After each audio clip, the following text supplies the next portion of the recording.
Hello everyone, it's Alana Leilani, your potato queen, here with Lads in Distress, a NanoReno game. Now you might be asking, what is NanoReno? Well, my very good friend, NanoReno is a fun little, it's almost kind of like a game jam. It's a month long, and it's kind of like, National Writers Month, but with this, it's, you make a visual novel. And so my team, the Squid Sin Squad team, the developers of Love Mythos, which is coming out hopefully this summer, but our Kickstarter is sometime in February or March, we are going to participate in NanoReno. And so I thought, what better way to get you guys hyped and also do some valuable research by playing a NanoReno game from either 2015 or 2016. I'm not sure which. But without any further ado, let's get going. Start. I frown in concentration as I carefully tilt the bottle just enough to add a single drop to the pot.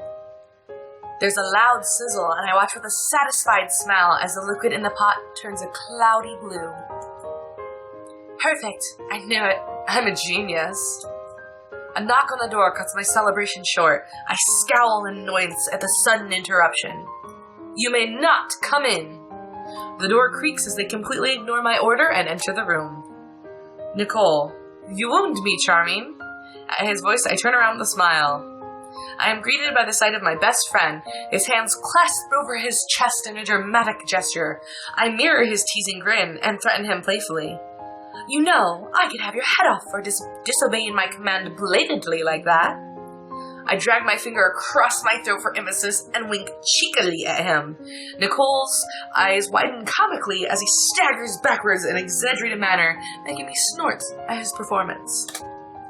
He abruptly dropped the act and flashes me a good-natured grin. You wouldn't. You're too fond of me to have me executed. It's true. Nicole's been my best friend for as long as I can remember. He's a mere 2 months older than me, and we have always been together, even as babies. Hey, babies. His father used to be my teacher for magic and potions making, and as a result, he was allowed to live in the palace with his family. Since there weren't many kids in the palace, Nicole and I easily became friends and partners in crimes for our many mischievous adventures that always got us into trouble. What potions are you making? Nicole strides forward and peers into the pots. Let me guess, an invisibility potion to cover up that ugly-ass face of yours?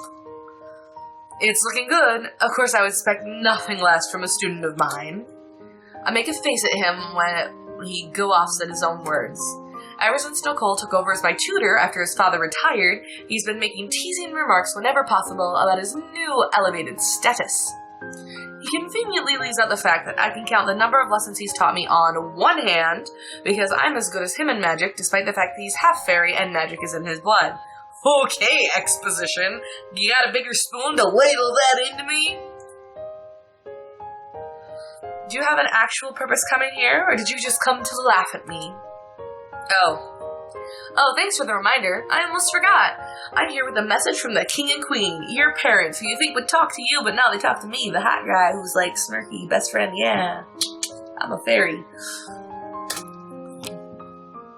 My smile falls and I turn my back to him, fixating my attention on the potion in front of me. I reach for the nearest jar of ingredients and start examining it, pretending to be busy. That can wait. As you see, I'm in the middle of something important.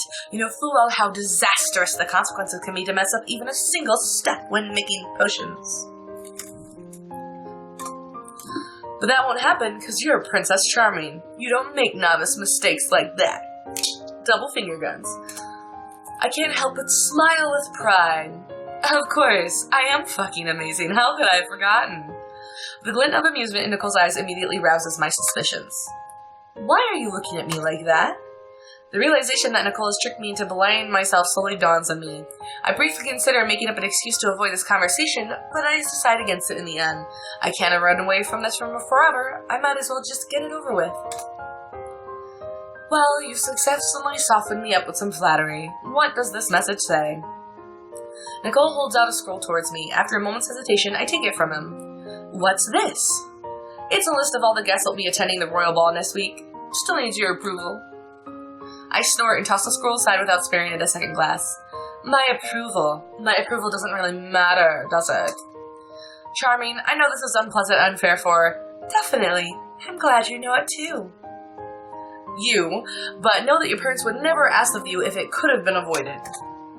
We've tried every alternative, even get... He pauses, as though catching himself from saying something he wasn't supposed to. I make a mental note to ask him about this later. The kingdom needs this. We need you. I chew on the inside of my cheek for a moment, struggling internally. Frankly speaking, the idea of getting tied down at such a young age, alright, 18 isn't that young, but still, too young for marriage in my book, terrifies me. There's still so much of the world to be explored. There's so much I have yet to do before being preoccupied with the duties of a wife, and in the future, the duties of a mother. Why do you have to have the babies? Oh, royal line and all that. Just fucking adopt. It'll be fine. When's the only time that's ever gone wrong? Like, you know, what, Loki? I don't know. Yet on the other hand, this was my duty as a princess, and I had to save my people. How could I ever refuse to help people in need, especially when they are my people? I know. This is the only reason I'm going through with this. Fine, I'll look at the list. Eventually. Though I doubt my disapproval of some guests being invited would change anything. I'm still getting married off to a random noble I meet at the ball. Does it really matter who we invite? Well, just look at the list whenever you can. Your parents also want me to inform you that you should stay away from men whose names on the list are circled. My curiosity is reluctantly piqued. You know what else was reluctantly piqued? My dick. Who? Why invite him to the ball in the first place? Nicole doesn't answer, giving me a playful smile. Inwardly, I curse at how well Nicole knows me and how well he can play me as a result, using my curiosity to his advantage. Alright, you win. I'll do as I was asked, but only on the condition that you will answer any question I have. Nicole's smile grows wider as he bows deeply. You drive a hard bargain, Your Highness.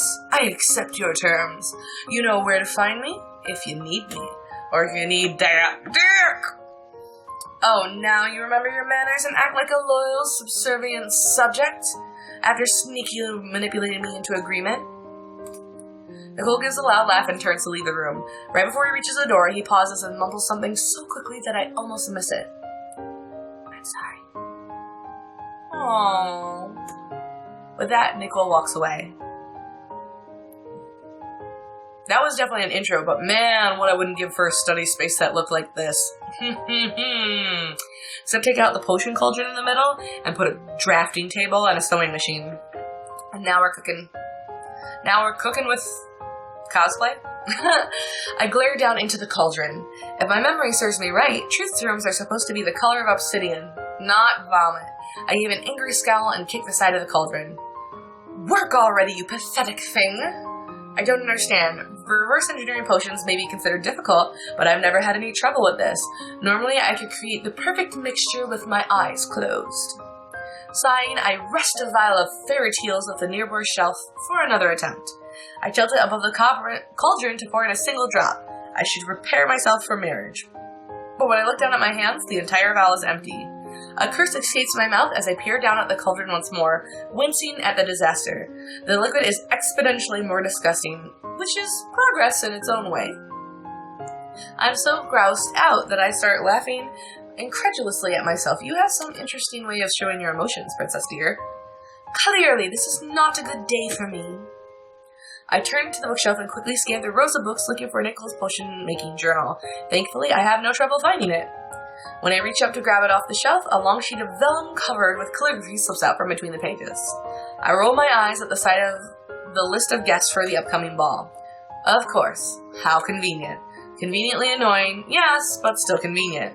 Well, it's not like I'm dying to learn about the potions some more by any means, especially when I'm worrying about forming an alliance, so I suppose I should take a break and make good on my promise to take a quick look at the guest list. Whew, that was a paragraph!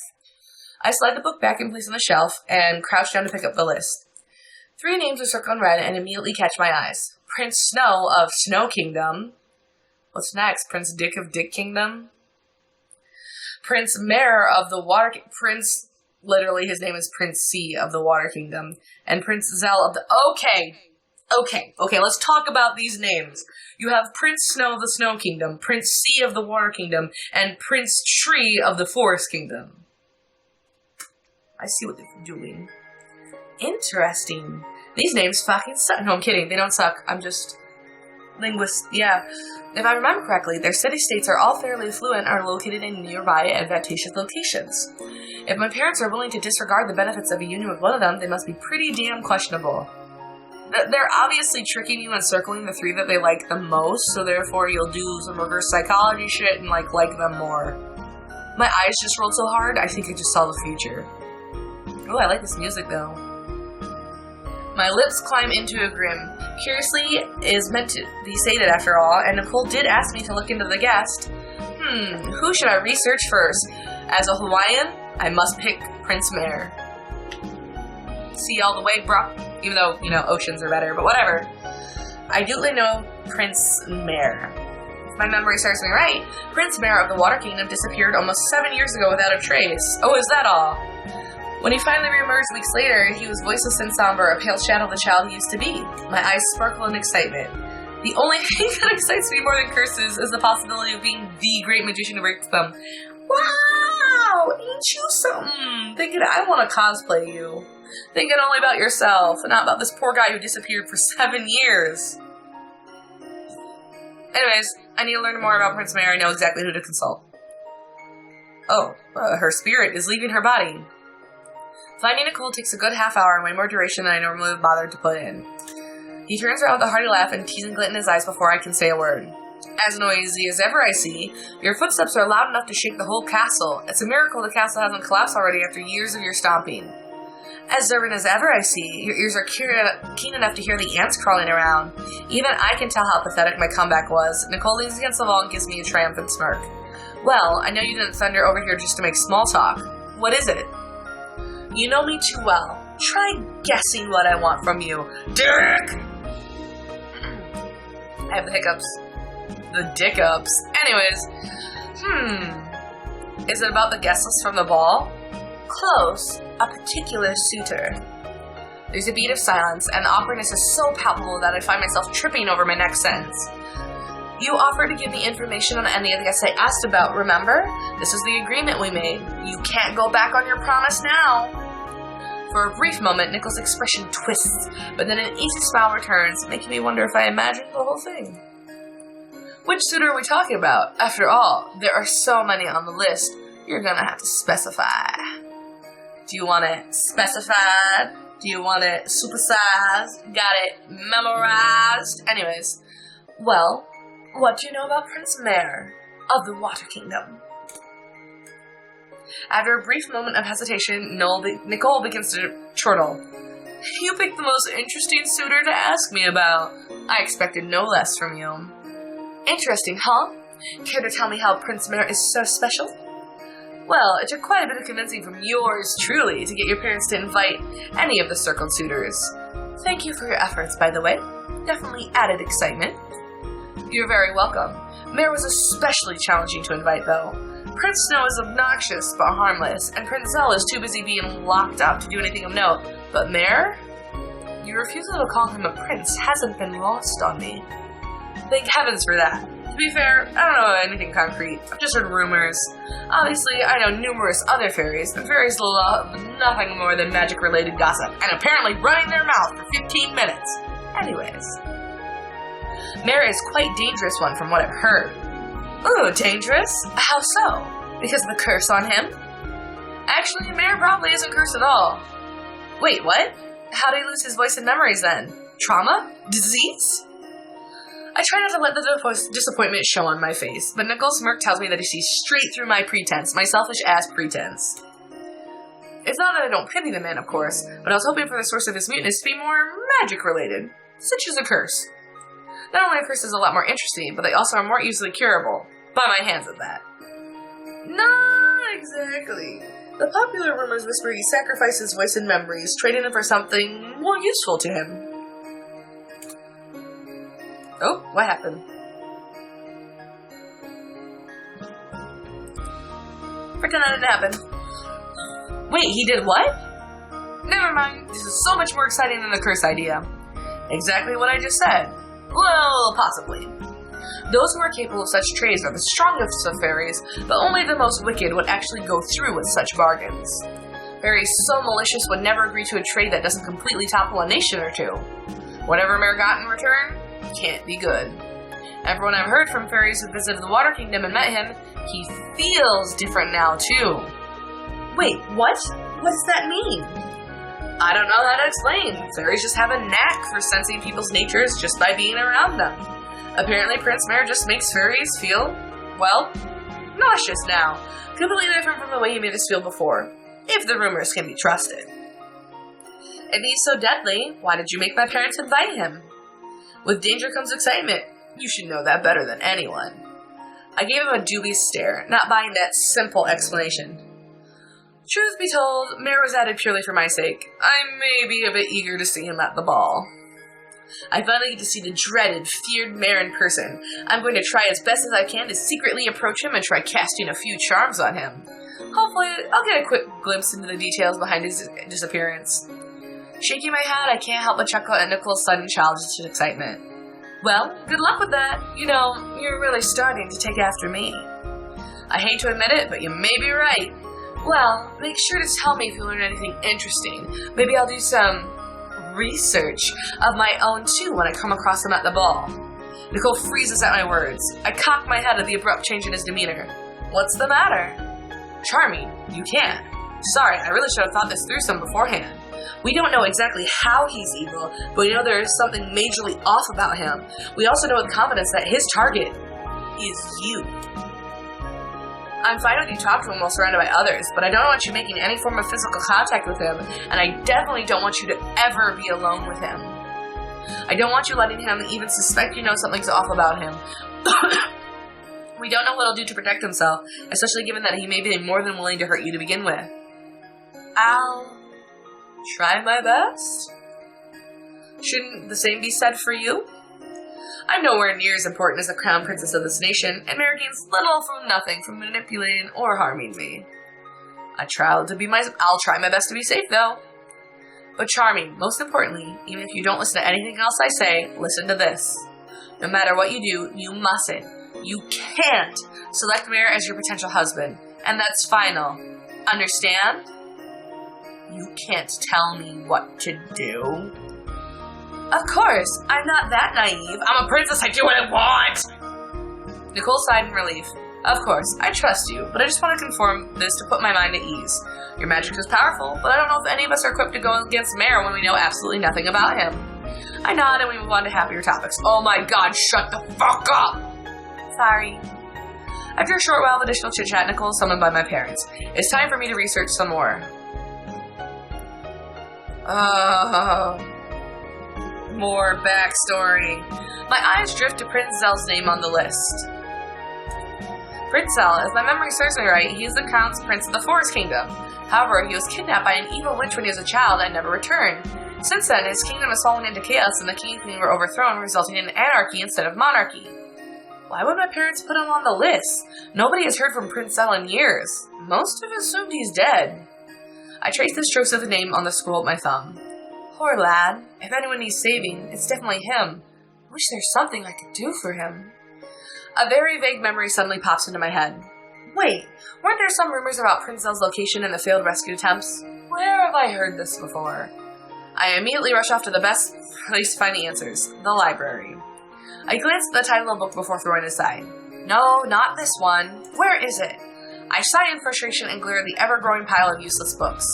I remember the name of the book vaguely. It has to be here somewhere. I try to pull another book from the shelf, but it stays stuck. When I tug on it harder, a whole row of books slide off the shelf and fall onto the ground with a loud crash. Cursing under my breath, I gather the books into a pile. Fuck! Wait. I stare at the name of the book on the top of the pile. 100 Famous Folklores and Poems. Yes, it's exactly what I was looking for.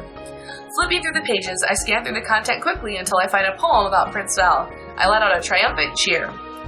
Found it! Ha! My memory is perfect. I'm such a genius that I amaze myself sometimes. I really like this girl. She seems really down to earth, you know? Settling into a comfortable position on the floor and leaning against the pile of books, I read the poem carefully. Deep in the pockets of valley trees, the name of the famous knight, here lies the... Yeah. Pause it and read it yourself. Prince Zel, timid and weak, lost sight at tender age, blah blah. I see. I quickly memorize the poem in case I ever need the information again. Shit. I climb onto my feet, walking back to the shelf where the book used to be. Before I close the book and return to the shelf, I can't resist brushing my fingers against the illustration of Prince Zell on that page. Maybe one day. I let my voice trail off, then snap the book shut. Well, my research here is done. Who should I look up information on now? Oh gee, I wonder. Is it the only one left? Oh my god, I'm so smart. I turned my attention back to the name Prince Snow of Snow Kingdom on the list. I try to remember if I had met him before the previous balls, and I can vaguely recall a lad with silvery hair and startlingly blue eyes. If I am not mistaken, Snow Kingdom is one of the biggest and richest kingdoms. It's also conveniently just to the north of our land. It's Canada! If we can secure a political alliance with the Snow Kingdom and merge with them, it would save us from poverty. So why do my parents want me to stay away from him? It's probably gay. Gay. I pondered this puzzling question for a moment before deciding to go find my parents and ask them. Why sit here guessing at the intent behind my parents' actions when I can just go directly to them and request an explanation? This music is bomb! I really like it. After running around the regrettably enormous palace in search of my parents, I finally find them reading together in one of the many rooms. Ah, yes, in case you didn't know, my parents are half shadow. As you can see, they take after the shadow side of things. They look at me with identical indulgent smiles and still wait for me to catch my breath. Charming. Oh, this is the king. Charming, what do you wish to speak with us about? I uncrumple the guest list in my hand and point to Prince Snow's name on the scroll.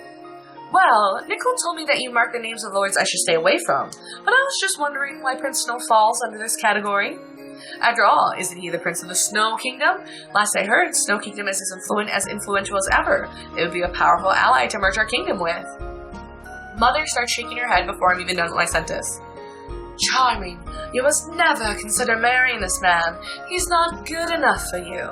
Father takes my mothered hand into his and speaks up. I agree with your mother. Yes, you are correct. Snow Kingdom could be the solution to all of our problems. However, the latest circumstance of him made Prince Snow an undesirable choice, which was rather unfortunate. I don't understand. I suppose your diplomatics teacher has not covered the issue yet? I shake my head in confusion. What is that old fool doing? Gretel, darling, remind me to look for a new teacher for Charming as soon as possible.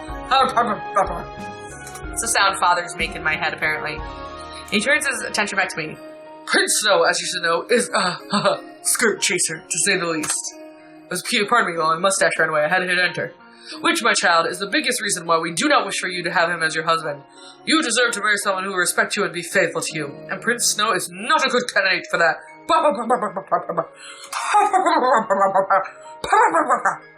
Yes, however, the most important issue is Prince Snow is no longer the crown prince. Oh, that's what it is. Get that. My eyebrows shoot upwards. What happened? 3 years ago, because of the countless scandals arising from his habits, Prince Snow was thrown out of the palace. His stepbrother, Prince Rigel, currently holds the crown prince and future king. You should totally make babies with him. Prince Snow was given until his stepbrother's 18th birthday to find a worthy man to settle down with, or Prince Rigel will become the king when he comes of age instead. I shake my head again, even more confused. Does this not mean that Prince Snow needs us as much as we need him? He needs a wife? I need a husband? Problem solved? My child, politics is not as simple as that. There is no guarantee that the current king of Snow Kingdom will make good his word and let Prince Snow regain his position as the crown prince. Especially since the king's wife, the mother of Prince Rigel, has been holding almost all the power in recent years. As the king and queen jointly rule, as long as the king is resting due to his deteriorating health and old age, the queen is in control. You think the queen would rather see her own son ascend the throne, or Prince Snow? The most important issue still, my mother shoots my father a glare before continuing, is that Prince Snow, even though he's a kind and charming man, will never be good enough for you, my child. Of course. Charming, you must listen to us and stay away from him. Put him out of your mind at once. Seeing the anxious look on my parents' faces, I decided to humor them by agreeing with them for now. Yes, mother, father. I smile agreeably as I curtsy and take my leave. As soon as the door closes behind me, I let my smile drop, and my thoughtful expression show. Interesting. Sounds like Prince Snow needs a hero to help him out, and who is better at that job than I am? I'm going to have to keep my eye out for him at the ball next week. For now, since I've gathered enough information on all three princes, I should put this matter out of my mind and go back to practicing my magic. Holy halibut, so that was an intro. So let's see what's going on. It's the ball now. Oh, that outfit's so pretty. Look at the titties, though. That was rude. I should not have said that. Anyways, I'm going to guess that this is Prince Mare. We'll see. It's either Mare or Snow. I try to refrain from fidgeting with my gown as I stare steadily at the stream of people entering the ballroom. I can't help but notice that the majority of guests are male, dressed in flashy clothes of the latest fashion to show off their wealth. Next to me, my father clears his throat loudly and lifts his glass of wine out, facing the crowd of guests. Oh, this is my dad. Whoops. Think I would have recognized him, but, you know, shadow people, they're all the same. That's racist. Anyways, a hush falls over the room. Welcome to the Lunar Kingdom. I am a moon princess? I'm a moon princess. Okay, I'm good. We're very honored that all of you have traveled such a long way to join us here today for this ball held in celebration of my daughter's coming of age. She's ready to pop out them babies, you know. We hope you enjoy yourselves tonight, and by enjoy yourselves, I mean fuck my daughter. Let the ball begin. At this cue, the orchestra starts playing. Chatter resumes among the guests as they mingle among themselves. Of course, Prince Snow. Sups. Yeah. A man approaches me with the instant the music begins. Question mark. That is obviously Prince Snow, you dipweed. Your Highness. He bows, and I drop a curtsy in return. As he straightens up, I take the opportunity to study him. I notice with the start that he's extremely handsome, even compared to all the good-looking dukes and princes around here. Well, at least the ball will be off to a good start. His lip curves upward in a smile, and he catches my eyes wandering over his frame. I give just an innocent half-smile in return, unfazed. He seems amused at my response, his smile growing wider as he half bends over his outstretched hand. May I be so bold as to request this first dance, Princess Charming? My eyes fall into his silver right hair that contrasts poetically with his steady blue eyes, and recognition dawns on me. His smooth attitude, the attractive features, he must be Prince Snow. In the back of my mind, I recall my parents warning for me to avoid associating with him, but I pushed the little voice away. Just as I expected, he is desperate for marriage as I am for an alliance, as shown from his eagerness to ask me to dance. I should take this opportunity to get to know him better. It would be an honor to dance with you. I take his hand and he wastes no time before sweeping me into an elegant waltz. I can just barely make out the figures of my parents and Nicole along the crowd. They seem to be staring in my direction, and I can practically feel their disapproving glares burning holes into my body. I pretend not to notice as I let us melt into the crowd of dancing couples. Turning my attention to the men I'm dancing with, I put on my best smile. I don't believe we've been introduced. I let my voice trail off. Oh, how rude of me. I'm Prince Snow, of the Snow Kingdom. Please forgive my atrocious manners. I was merely too stunned by your beauty to recall the countless lessons I've had in etiquette. My lips twitch in amusement. It seems the rumors are correct. Prince Snow simply exudes charisma and flirtatiousness. With all that appearance along with his charms, Prince Snow is the epitome of a dangerously handsome rogue. I now understand why so many women fell victim to his flirtations despite knowing his skirt-chasing ways. You must not have had a very good teacher. I'm simply appalled at the standard of teaching in the Snow Kingdom. Any half-competent teacher, wow, use teacher 4 times in a paragraph, okay, must have prepared their students in advance for such difficult situations as this. Though, I must admit, it's unusual to meet a prince who is still apparently highly affected by a woman's look when he's surrounded by beautiful ladies every day. Prince Snow flashes me a coquettish grin. Ah, but none of the ladies I encounter are half as gorgeous as you. Their beauty simply cannot measure up to yours. You're certainly as charming as they say. He gives a quick chuckle, but I can detect a slight note of anxiety in his next words. I see my reputation has preceded me. I sincerely hope it has not poisoned my image in your mind. I would hate to miss out on an angel because of my past sin. Ooh, that's a good line! Sorry, I'm enthusiastic. I can't resist shaking my head in amusement at his outrageous comment. I assure you, I am no angel. I can be your devil or your angel. Memes. I beg to differ. Tell me, did it hurt? What hurt? When you fell from heaven and broke your wings? Oh my god, he said it. He said the line. I stare at him with a straight face for a moment, holding back my giggles, but eventually I lose the battle. There's no way a lady has ever taken that kind of flattery seriously before. Believe me, that comment came from my heart. It was not meant to be flattery, but a genuine compliment. He winks at me, a glint of humor in his eyes. Still laughing, I decide to play along. In that case, I must thank you. Nothing to thank me for, my dear princess. Has anyone ever told you that you have the most melodic laugh? Really? It's simply music to my ears. You seem surprised. If your suitors do not remind you every day how beautiful and fascinating you are in every way, they are obviously not doing something good enough. Well, I will pass on this generous advice to my non-existent suitors. I have no competition yet? Wonderful. That means I still have a chance to win your heart. I warn you, that may not be an easy task. I'm always up for a challenge. Prince Snows continued to flirt with me, making me throw my head back in laughter while leading the dance.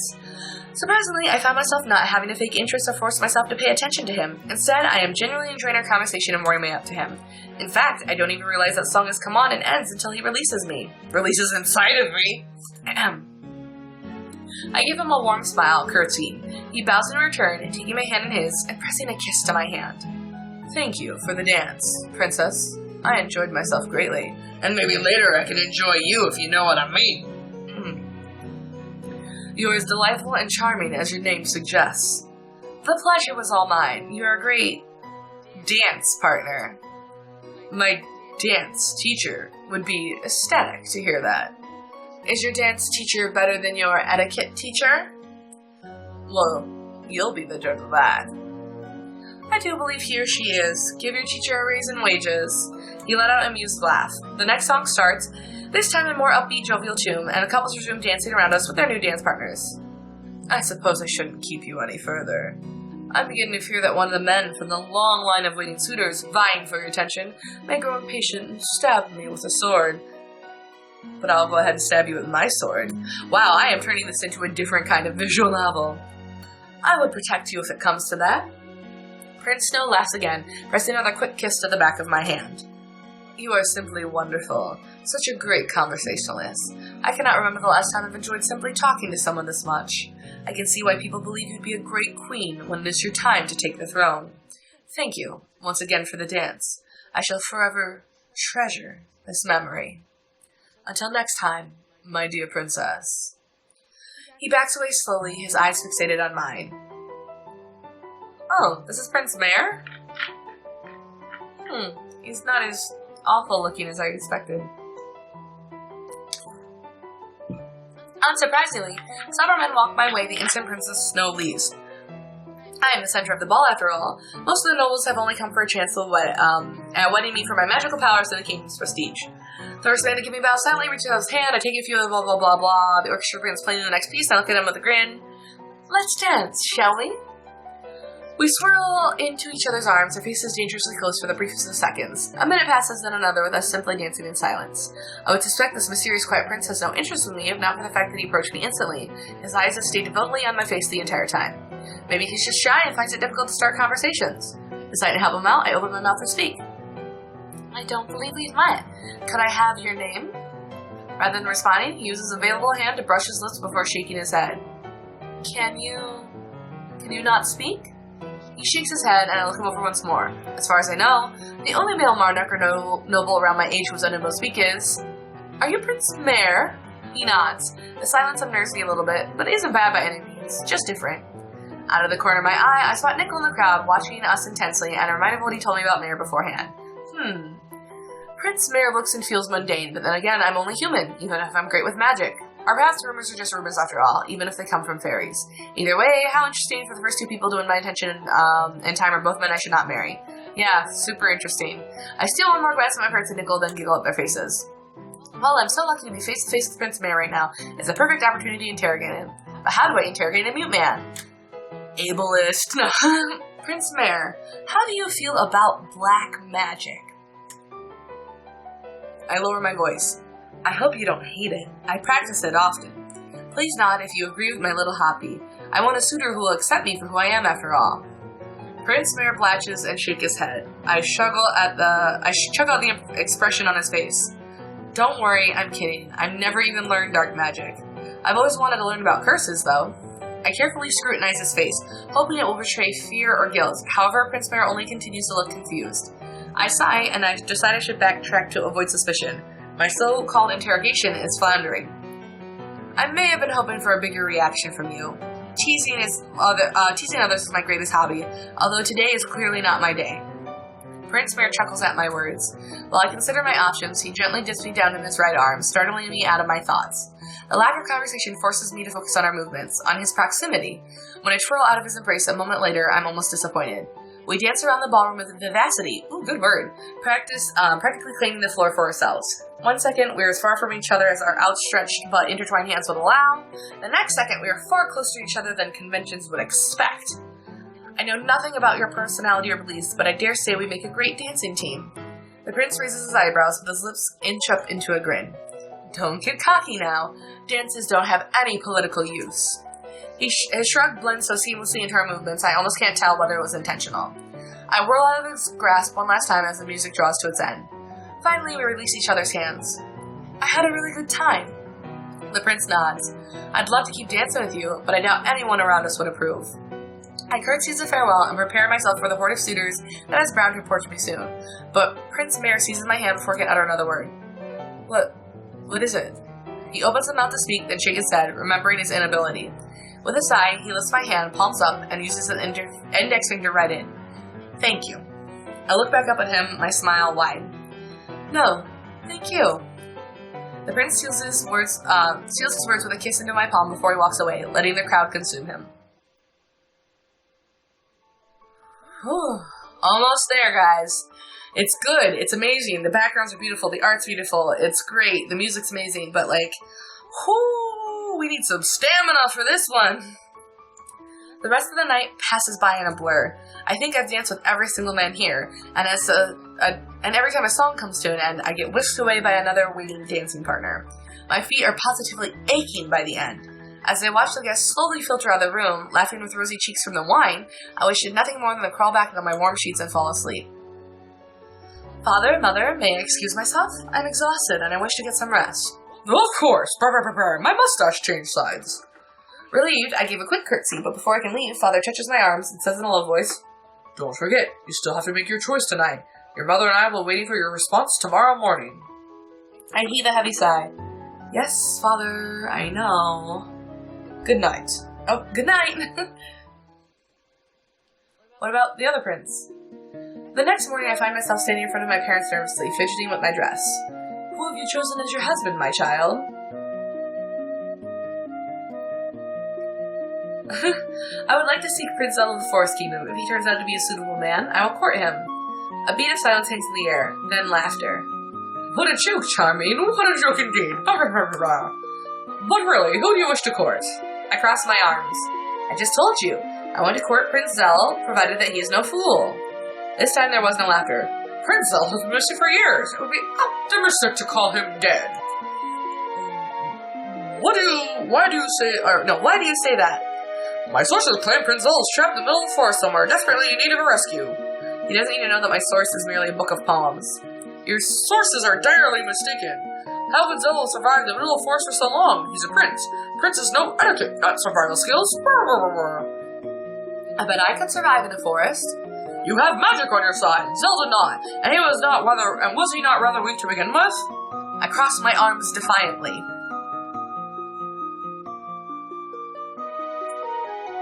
If he's weak, that's all the more reason to save him. Why must you be the heroine for a prince even though his Why must you be the heroine for a prince even his own king has abandoned? He is dead, Charming. There's no use seeking him out.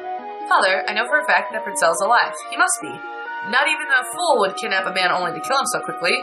Quickly? It's been 9 years. I pause. Fair enough. Given the witnesses' claims that Prince Zell was kept alive only in prison, it's very likely the situation has remained the same. I am now the princess. Whoops. Pretend I read that as a princess. Assuming the witnesses aren't lying or simply mistaken. Shit.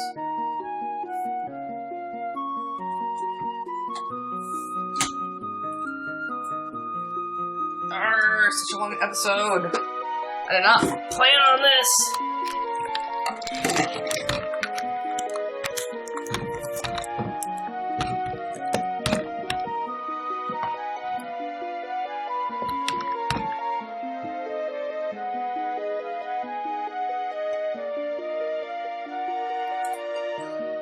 After all, the king and queen of Forest Kingdom sent out many rescue teams, and none ever returned to law. Let alone any to the Prince Zal. How can you be so certain of that? Because, according to my sources, at least one soldier made it back. A deserter, half-magical terror, who left his comrades behind to die as soon as he caught sight of the dragon guarding the tower of the Prince and Prince Zal. Father stares at me blankly. Where are you even getting this information from? Who is the source? I've never... Rumors are rumors, Charming. Besides, how do you hope to achieve something the whole kingdom cannot achieve? Well, none of them know magic, or have any idea how magic works. It's no surprise they couldn't stand a chance against a dragon, let alone a witch. I do, though. I'm going to try. I have to. My parents shake their head in exasperation. Charming, please, you're too old to keep being so naive. Our nation is bankrupt, and you cannot waste time prancing around forest after forest in search of a man who no longer exists. Even if he's alive, there's no guarantee he'll wish to leave where he is, much less let you. Perhaps he is happy where he is. I scoff at his words. Do you really think that, Father? He doesn't respond, proving he knows just how flimsy his claim is. It is true, he may not want to marry me. That's alright. His kingdom is in turmoil due to his absence. I'm going to save them, for him and his nation's sake. Charming, that doesn't benefit you at all.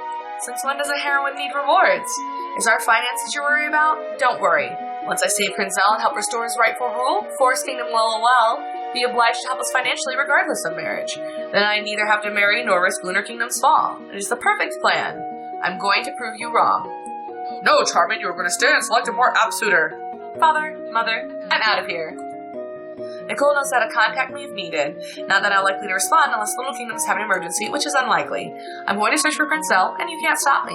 I'll be back when I find closure. With those words as my last, I spring out of the room and soon out of the castle, knocking out any guards who rush to stop me. All right, whew, that was a long trip. I'm gonna save right here. Alright, so I hope everyone enjoyed this. I do like this visual novel as much as I kind of bag on it a little. I did not anticipate this episode being this long, but I really wanted to get through the entire intro so you can meet everyone. If this goes over well enough, then I'll play through, every character's route, make sure that everyone gets their story told. So yeah, please leave a comment below if you like it. Let me know, and all that. I hope all the rest of you guys have a great week, and remember, please be safe. Bye!